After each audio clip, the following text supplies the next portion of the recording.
সংগীত সত্ৰ গুৱাহাটীৰ উদ্যোগত অষ্টাদশ ৰখেশ্বৰ শইকীয়া বৰবায়ন সত্ৰীয় বঁটা 2026 প্ৰদান অনুষ্ঠানটি আজি সন্ধিয়া শ্ৰীমন্ত শংকৰদেৱ কলাক্ষেত্ৰৰ শ্ৰী শ্ৰী মাধৱদেৱ আন্তৰ্জাতিক প্ৰেক্ষাগৃহত অনুষ্ঠিত হৈ যায়।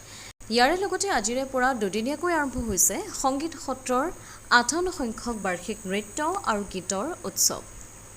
আজি 8 জুলাইৰ বঁটা প্ৰদান অনুষ্ঠানটিত মুখ্য অতিথি হিচাপে উপস্থিত থাকি ছত্তীশগড়ৰ ৰাজ্যপাল ৰমেন ডেকাই 2026 বৰ্ষৰ ৰখেশ্বৰ শইকীয়া বৰবায়ন সত্ৰীয়া বঁটা বৰগীতৰ বিশিষ্ট শিল্পী খনা দাস আৰু বিশিষ্ট তবলা বাদক তথা সমাজকৰ্মী লিখন শৰ্মাক প্ৰদান কৰে।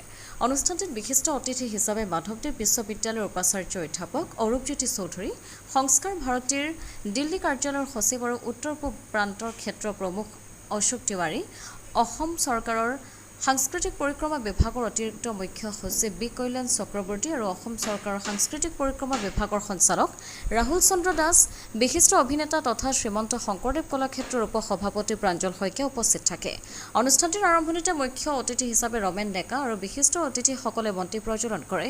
অনুষ্ঠানটিত অৱসৰপ্ৰাপ্ত প্ৰশাসনিক বিষয়া তথা সংগীত সত্ৰৰ স্বপ্ননীল বৰুৱাই আদৰণি ভাষণ প্ৰদান কৰে। প্ৰথম সন্ধিয়াৰ সাংস্কৃতিক অনুষ্ঠান আৰম্ভ কৰা হয় অৰুণাভ জ্যোতি মালাকাৰৰ পৰিচালনাত খোলবাদন পৰিৱেশনেৰে।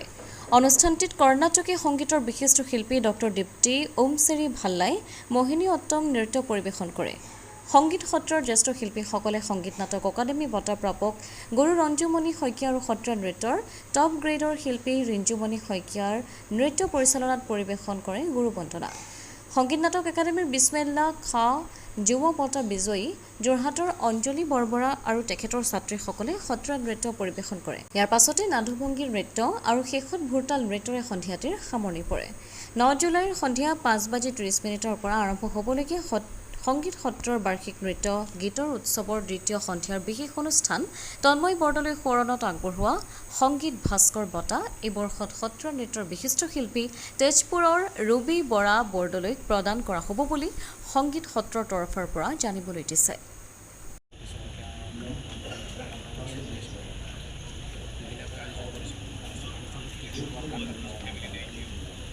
আপোনালোকে জানে যোৱা 18 বছৰে ভাৰত তথা অসমৰ বৰেণ্য শিল্পীসকল যিসকলে অৰিহণা আগবঢ়াই লৈ পেলাই অসমৰ কৃষ্টিটোত এটা নতুন ৰূপী আনিব পাৰিছে আৰু তাৰ প্ৰসাৰৰ প্ৰচাৰৰ কাৰণে যিখিনি ব্যৱস্থা কৰি আছে তেনে শিল্পীক আমি সন্মান জনাবলৈ ৰখেশ্বৰ শইকীয়া বৰবায়ন বঁটা দি আগবঢ়াই আছিলোঁ।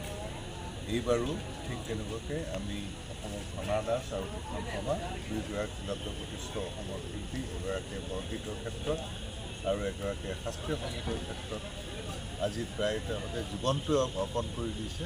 তেওঁলোকক শ্ৰদ্ধা জনাবলৈ ৰখেশ্বৰ শইকীয়া বৰবায়নৰ দৰে যি সংঘাতেৰে আগবাঢ়ি গৈ পেলাই তেওঁলোকে আজি অতদিনে গীত নৃত্য আগবঢ়ালে, সেইটো মানে সাংস্কৃতিক সাধনা কৰি থাকিলে, সেইটো স্বীকৃতিস্বৰূপে এই বঁটা প্ৰদান কৰা হৈছে।